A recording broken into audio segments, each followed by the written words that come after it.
చూశాను నేను డయాస్ మీద. సరే ఒకరి అవసరం ఒకరికి ఉంది కదా, పరస్పరం కొట్టుకున్నారు డబ్బా. చంద్రబాబు నాయుడు గారిని ఆయన కొట్టాడు డబ్బా, మరి చంద్రబాబు నాయుడు గారేమో ఈయన కొట్టాడు డబ్బా. ఇద్దరు పరస్పర డబ్బాలు కొట్టుకునే కార్యక్రమం తప్ప ఎంత ఖర్చు పెట్టారండి నిన్న ఈవెంట్కి? ఇన్ని 100 కోట్లు ఖర్చు పెట్టారు ఈవెంట్కి. ప్రజాధనం దుర్వినియోగం అయిపోవటమే కదా.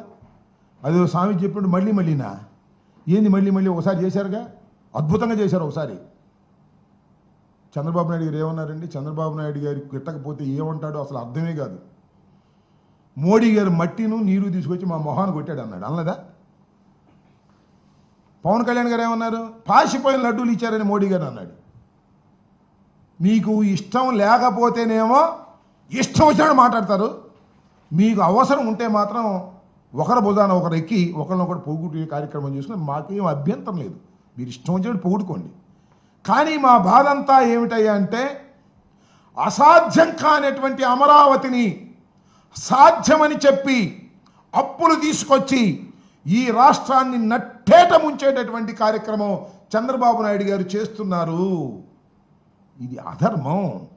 దీనివల్ల రాష్ట్రం తీవ్రంగా నష్టపోయేటటువంటి పరిస్థితి ఏర్పడుతుందనేది గమనించాలని కూడా ఈ సందర్భంగా నేను చెప్పదలుచుకున్నాను. ముఖ్యంగా చంద్రబాబు నాయుడు గారు మరి ఆయన ధోరణి ఏంటో నాకు అర్థం కాల. ఒకసారి 5 సంవత్సరాలు ముఖ్యమంత్రిగా పనిచేశారు. అమరావతి ఒక భ్రమరావతి అనేది ప్రజలు గమనించారు. చివరికి అమరావతి ప్రాంతంలోనే ఆయన ఓడించారు.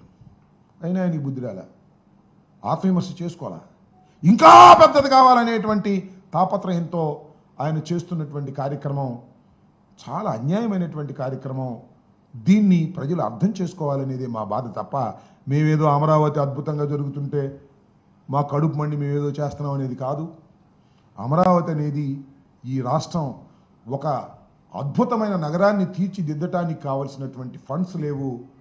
ఆ ఫండ్స్ లేకపోవటం వల్ల అప్పులు పాలైపోయి మనం చూసాం కదా. మీరు చాలామందికి మన టోల్ గేట్ దగ్గర ఈ పక్కన ఒక పెద్ద అంతస్తుల మేడ ఉంటుంది చూశారు కదా, వెంజులానో ఏదో.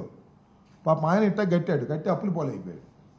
చివరికి దానికైతే రాష్ట్రానికి పట్టేటటువంటి పరిస్థితి ఏర్పడేటువంటి అవకాశం ఉందనే విషయాన్ని దయచేసి మర్చిపోవద్దని, ఇలాంటి కార్యక్రమాలు చేయటం చాలా దురదృష్టకరమైనటువంటి పరిణామం. దీన్ని మసిపూసి మారేడుకాయ చేసి ఏదో అద్భుతాలు సృష్టిస్తామనేటువంటి ప్రయత్నం 3 సంవత్సరాల్లో 4 సంవత్సరాలు, ఇప్పటికే 1 సంవత్సరం అయిపోయింది. నేను ఇంకొక విషయాన్ని కూడా చెప్పదలుచుకున్నా. అసలు ఎప్పుడు కూడా ఈ ప్రజాస్వామ్య దేశంలో 5 సంవత్సరాల తర్వాత ఎన్నుకున్న తర్వాత మళ్ళీ 6వ సంవత్సరంలో ఎన్నుకోరో అర్థం కానిటువంటి పరిస్థితులు ఉన్నాయి వాళ్ళ రాష్ట్రంలో, దేశంలో కూడా ఉన్నాయి. కాకపోతే మోడీ గారు 3వసారి ఎన్నిక కాబడ్డాడు, అది వేరే అంశం. కానీ ఒకసారి వచ్చిన ప్రభుత్వం మళ్ళీ వస్తో రాదో తెలియనటువంటి అగమ్య గోచరమైన పరిస్థితులు ఉంటాయి రాజకీయంగా. అలాంటిది 1,00,000 కోట్లు పెట్టి ఒక మహాపట్నాన్ని నిర్మించేస్తామంటే 3 సంవత్సరాలు అయిపోయేది కాదు, 5 సంవత్సరాలు అయిపోయేది కాదు. అది 10 సంవత్సరాలు పట్టేటువంటి కార్యక్రమం ఉంటుంది. నేను అడుగుతా ఉన్నా ఇంకో మాట. చంద్రబాబు నాయుడు గారు మొన్న ఈ మధ్యన మీటింగ్ పెట్టారు కదా మీరు రైతులతో. రైతులు ఏమన్నారు? ఏమండి దీనికి ఒక చట్టబద్ధత కావాలి అని అడిగారు. నేను చట్టబద్ధత ఇప్పిస్తానన్నావు. నేను మోడీ గారిని అడిగావా డయాస్ మీద? ఊరిని గ్యాస్ కొట్టడం తప్ప, ఆయనకి నువ్వు ఆయనకి గ్యాస్ కొట్టడం తప్ప దీనికి ఒక చట్టబద్ధత కావాలని అడిగావా? అడగలా.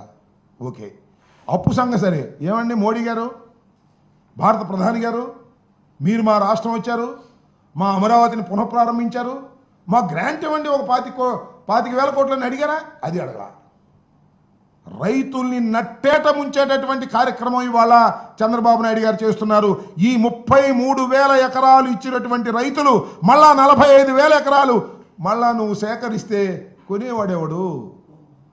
అమ్ముడు పోయేది ఎక్కడా? రేట్లు పెరిగేది ఎక్కడా?